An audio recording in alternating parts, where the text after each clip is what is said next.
Kita ni sebenarnya hanya ibaratnya, kalau kita kata kita ni ibaratnya seperti rantaian saja. Kita ni mata-mata rantai.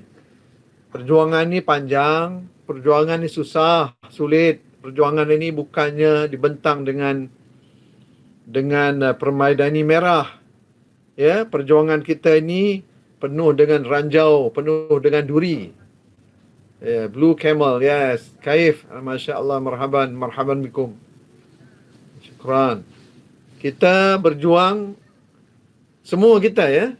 Sebab itu saya menggalakkan semua pejuang-pejuang semua kena rajin tengok Al-Quran. Rajin tengok Al-Quran. Seperti mana saya sebut semalam, surah Al-Kahfi ayat 13 dan 14. Di semua kita ni adalah pejuang. Ya, kita berjuang dalam kapasiti kita. Jangan kita berharap kepada habuan. Kalau kita berharap kepada habuan, kita berjuang bukan dengan tulus dan ikhlas. Ya, kita kena berjuang lillahi ta'ala, lurus saja. Tak mau berjuang kerana orang ke, kerana siapa ke, tak mau. Kita lurus saja perjuangan kita. Kita tak mau berjuang kerana orang itulah, kerana orang ini dan semua. Ini semua tak boleh pakai. Ya. Kita nak berjuang seperti mana yang disebutkan dalam surah Al-Kahfi ayat 13 dan 14. Ini yang nak kita pertahankan. Kira di mana pun, kita ambil wadah di mana saja. Wadah ada di PKR, ada di Amanah, ada di mana. Semua ini wadah, vehicle kita. Nak pergi sampai ke satu tempat, kita kena ada vehicle. Ya. Kita ada kenderaan. So kenderaan ini kita pilih. Itu hak kita. Ada orang suka naik Mercedes.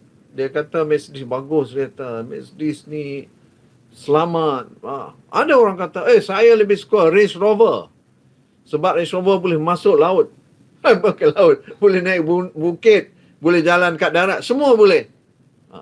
Tapi ada orang kata, saya tak maulah. Saya kalau boleh nak cari kenderaan yang sampai ke matlamat, yang boleh naik ke darat, yang boleh ke laut, yang boleh ke bukit.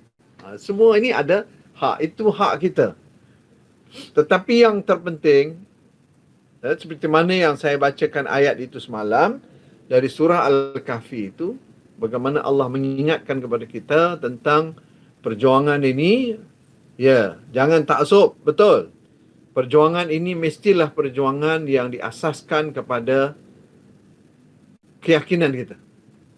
Keyakinan kita. Kalau dikaitkan dengan kalau dikaitkan dengan ayat semalam yang saya bacakan semalam, bagaimana Allah mengkaitkan kehidupan kita, perjuangan kita ini dengan matlamat yang benar, iaitu matlamat kita untuk mencari keredaan Allah Subhanahu wa taala. Duduklah di mana-mana pun tak apa. Yang pentingnya kita nak mencari redha Allah. Kemudian kita tak terlibat dengan benda-benda yang haram. Hari ini saya terbacalah satu komen dan tulisan dari salah seorang PAS, ahli Parlimen PAS, yang menulis, yang mengatakan beliau tidak mahu pergi ke pusat kerana beliau tidak yakin dengan kesahihan kerajaan PN ini. Ini orang yang ada, dia walaupun dia duduk dalam PAS, tapi dia ada pemikiran, ada fikir agama, ada fikir Islam. Sebab itu dia tulis, dia kata, saya tak yakin dengan menjadi kabinet, ahli kabinet ini, ya, halal dari segi sumbernya. Nampak? Orang yang ada perjuangan yang jelas, dia akan fikir macam mana sumber. Sebab mendapatkan kerajaan secara tidak sah ini adalah haram. Dan ini bukan saya kata. Ini ulama-ulama seluruh dunia mengatakan demikian. Ini bukan saya kata. Dan itu juga disebut dan diungkapkan oleh Tok Guru Ni Aziz. Kemudian diungkapkan juga oleh banyak pihak dan termasuk juga Mufti Perak, mengatakan bahawa hasil daripada rampasan kuasa ini adalah haram. Dan hari ini kita dah dapat satu contoh dari orang PAS, ahli parlimen PAS, dia tak sebutlah nama situ, mengatakan bahawa dia tidak mahu bersama dalam kabinet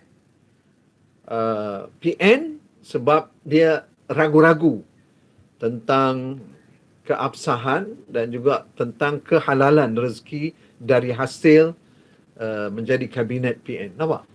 Ini walaupun dia duduk dalam PAS.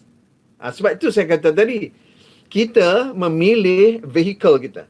Kita nak menuju ke suatu tempat, kita kena pilih kenderaan kita.